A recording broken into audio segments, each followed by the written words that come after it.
जगदीश जी चुपचाप बैठे हुए बड़ी बहू गीता की बातों को सुनते जा रहे थे। लग रहा था कि किसी भी समय वो अपना धीरज खो बैठेंगे, पर किसी तरह उन्होंने अपने आप को काबू में रखा हुआ था। गीता थी कि बिना रुके बोलती ही जा रही थी। बात बस इतनी सी थी कि पिछले 3-4 दिन से जगदीश जी के दांतों में कष्ट हो रहा था। दर्द से वे बेहाल थे। डॉक्टर को दिखाया तो उन्होंने दांत को निकलवाने की सलाह दी थी, पर दर्द के कारण ये संभव ना था। अतः डॉक्टर ने दर्द कम करने की दवा दी थी और कहा था कि जब दर्द खत्म हो जाएगी तभी दांत निकाला जाएगा। दांत दर्द की वजह से वे कुछ खा पी नहीं पा रहे थे, इसलिए बहू को खिचड़ी बनाने के लिए कहा था, पर उसने 2 सूखी रोटी और सूखी सब्जी बेटे के हाथ भिजवा दी थी। जगदीश जी ने थाली को हाथ भी नहीं लगाया और अब बहू गीता जोर जोर से चिल्लाकर बोल रही थी कि जब खाना ही नहीं होता तो पहले से ही बता दिया करो, कितना भी करो इनके नखरे नहीं खत्म होते। वो ये बात समझने के लिए तैयार ही नहीं थी कि दांत दर्द की वजह से ससुर जी रोटी चबाने में असमर्थ हैं, और गुस्से में थाली उठाकर बाहर चली गई। जगदीश जी ने एक गहरी सांस ली और अपनी छड़ी उठाकर अपने लंगोटिया दोस्त कैलाश नाथ जी के घर की ओर चल दिए। आज उनका दिल बहुत उदास था। अपनी दिवंगत पत्नी की याद उन्हें आने लगी और सड़क के किनारे बने एक बेंच पर वे बैठ गए। अतीत ने तीव्रता के साथ उनकी यादों में प्रवेश किया। जगदीश जी सरकारी कार्यालय में सेवारत थे। उनके 3 बेटे थे, अनिल, सुनील और राजेश। तीनों ही पढ़ने में अच्छे थे। उनकी पत्नी कांता एक कम पढ़ी लिखी लेकिन मेहनती व स्वाभिमानी स्त्री थी, जो कुशलता के साथ उनके घर का संचालन करती थी। मितव्यता क्या होती है ये जगदीश जी ने पत्नी से ही सीखा था। इसीलिए महीने के अंत में अपनी पूरी पगार वो पत्नी के हाथ में सौंप देते थे और खुद निश्चिंत हो जाते थे।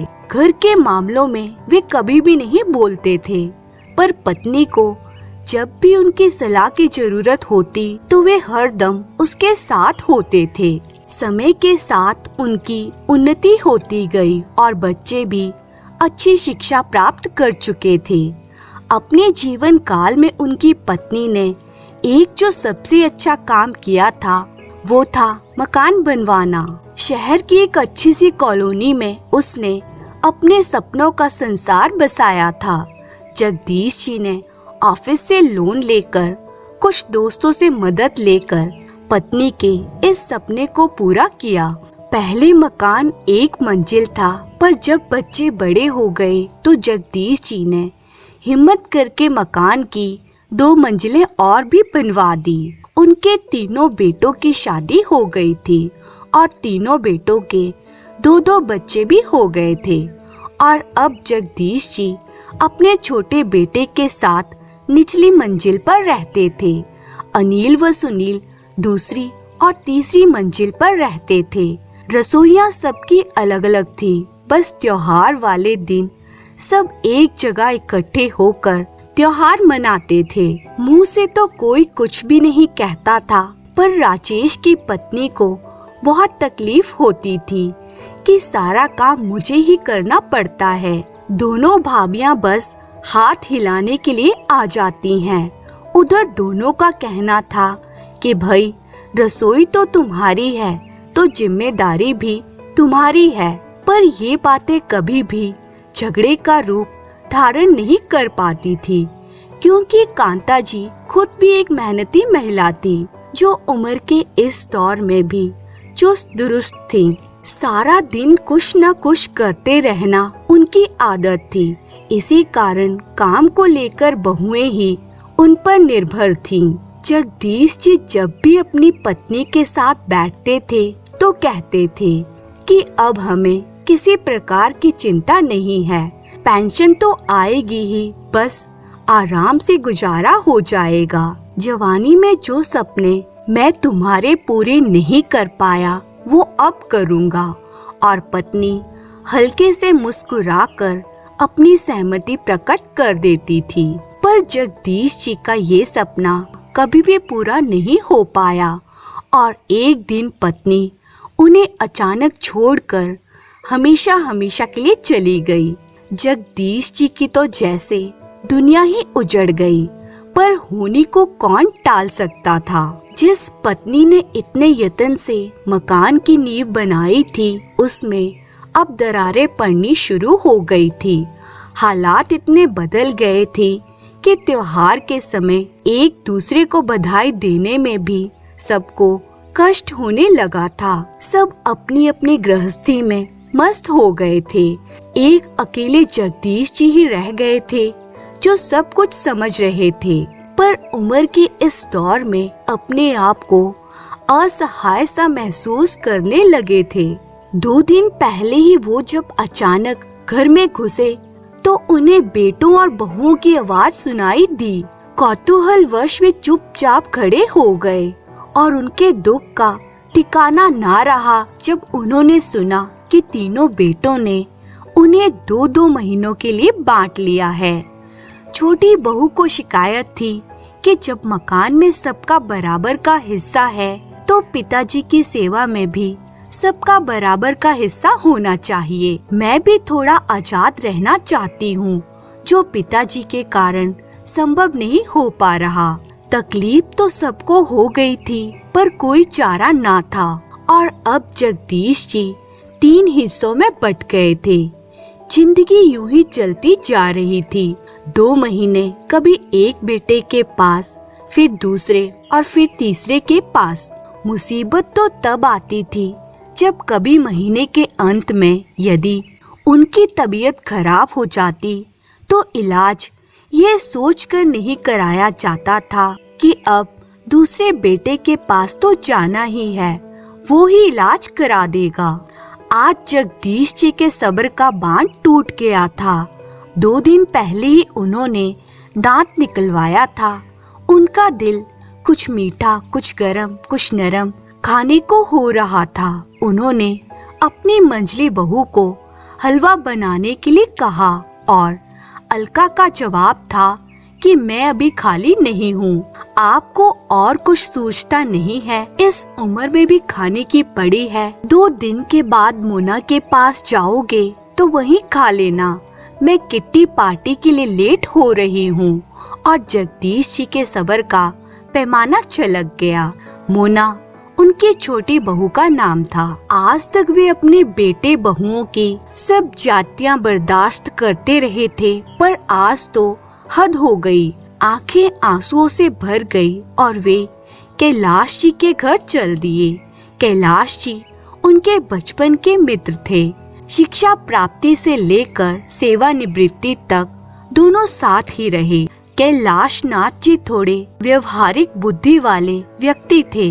वे दिल से नहीं, दिमाग से सोचते थे। उन्होंने अपने दोस्त को कई बार समझाया था कि थोड़ा रौब रखा करो।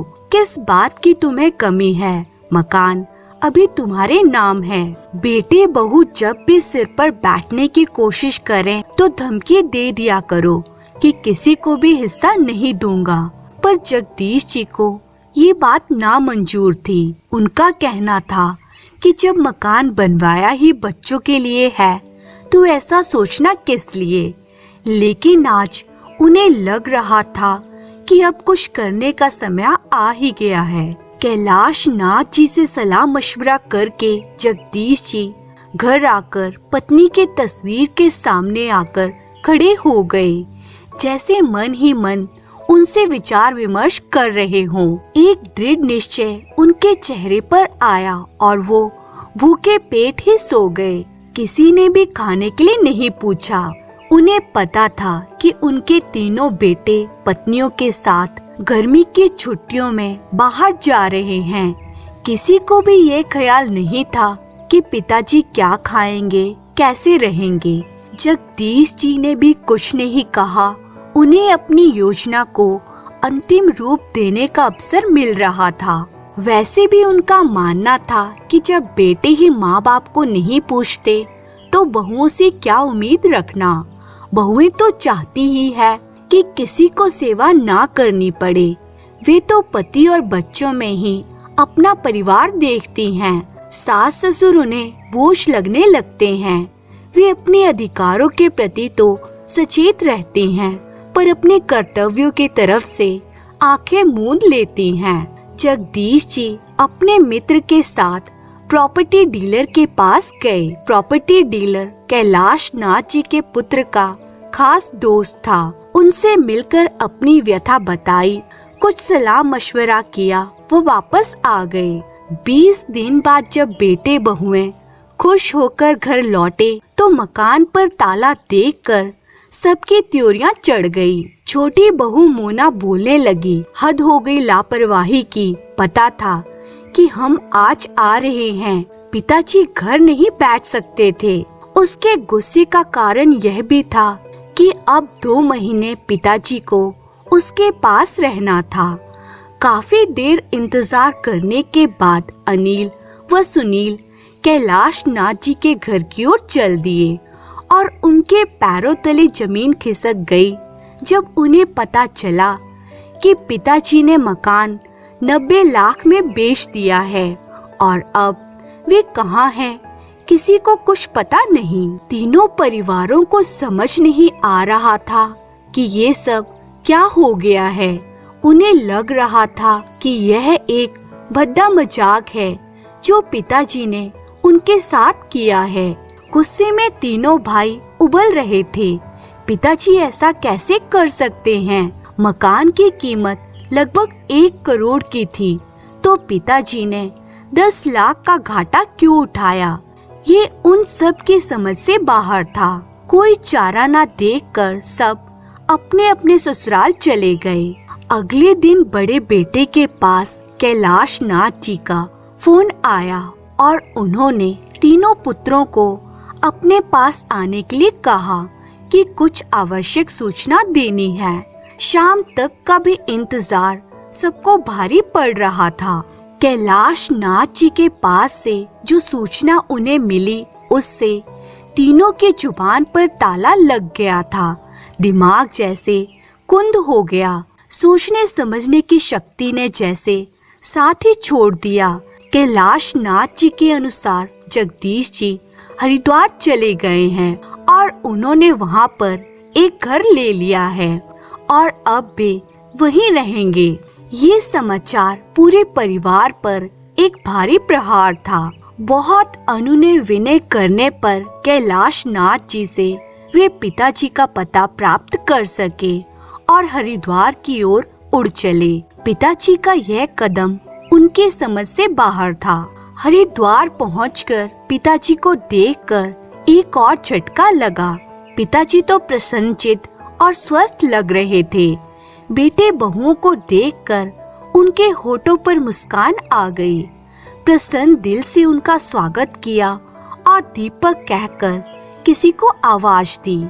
आवाज सुनते ही 10-11 साल का एक लड़का उनके सामने आ खड़ा हुआ। सबने कौतूहल से उसको देखा। जगदीश जी ने सबकी नजरों को नजरअंदाज किया और दीपक को 6 प्लेट गरम गरम हलवा लाने के लिए कहा। इसी बीच जगदीश जी सबसे बच्चों की कुशलता के बारे में जानते रहे।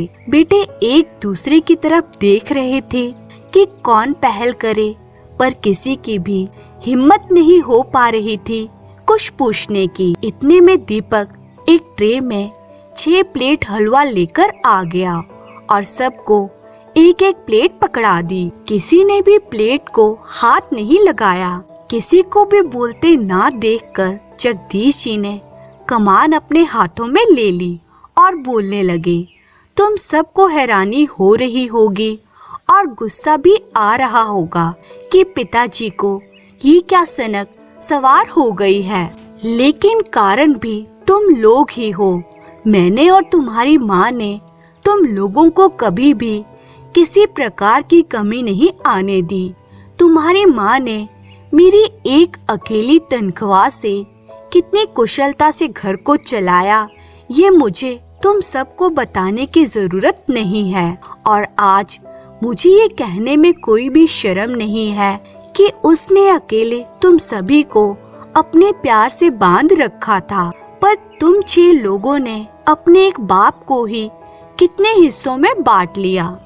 पर चलो कोई बात नहीं, कम से कम 2 वक्त की रोटी तो शांति से दे सकते थे, पर वो भी नहीं हो पाया। पार्लर और किटी पार्टी में जाने के लिए सभी के पास वक्त था, पर मेरी 2 रोटियां सबको भारी पड़ रही थी। तुम सभी को अच्छी तरह से मालूम था कि जिसके पास भी मैं रहता था अपनी पेंशन वही खर्च करता था, लेकिन मेरी दवाई के लिए किसी के पास पैसे नहीं होते थे।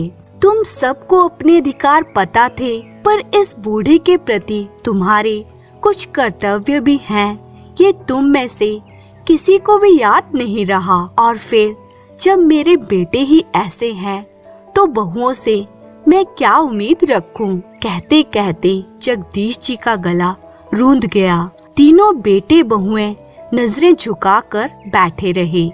जगदीश जी ने दोबारा बोलना शुरू किया। मेरा ये फैसला तुम्हें पसंद नहीं आएगा, यह मैं जानता हूँ, पर इसके जिम्मेदार भी तुम लोग हो। तुम्हें पता चल गया होगा कि मैंने मकान बेच दिया है, 10 लाख के घाटे में बेचा है, पर मुझे इसका कोई मलाल नहीं है। 5-5 लाख मैं अपने पोते पोतियों के नाम से फिक्स डिपॉजिट करा दिए हैं, जो उनके बड़े होने पर उन्हें ही मिलेंगे। मैंने ये घर खरीद लिया है, 2 कमरे, किचन, बाथरूम, टॉयलेट, सभी सुविधाएं हैं, और जिसकी कमी थी वो मैंने जुटा ली हैं। मैंने इसके लिए आश्रम को 15 लाख रुपए दे दिए हैं। मेरे मरने के बाद यह घर आश्रम की संपत्ति हो जाएगा। अभी अभी जिस लड़के को तुमने देखा है वो एक अनाथ लड़का है, जो अब मेरे साथ रहता है।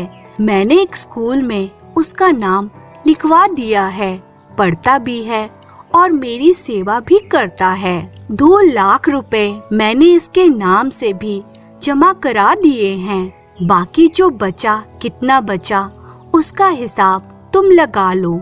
मैंने बैंक में जमा करा दिए हैं। बैंक से जो इंटरेस्ट आएगा और मेरी जो पेंशन मिलेगी, उससे मेरा और दीपक का खर्चा आराम से चल जाएगा। अब तुम लोगों को मेरी तरफ से पूरी आजादी है, जैसे चाहो वैसे रहो। ये सब कहकर जगदीश जी चुप हो गए और कुर्सी पर बैठकर अपनी आंखें बंद कर ली। तीनों बेटे और बहुओं को समझ नहीं आ रहा था कि पिताजी की इन बातों पर अपनी क्या प्रतिक्रिया प्रकट करें, और सामने पड़ी हलवे की प्लेट को देखकर अलका सोच रही थी कि एक प्लेट हलवे की कितनी बड़ी कीमत सबको चुकानी पड़ गई है। धन्यवाद।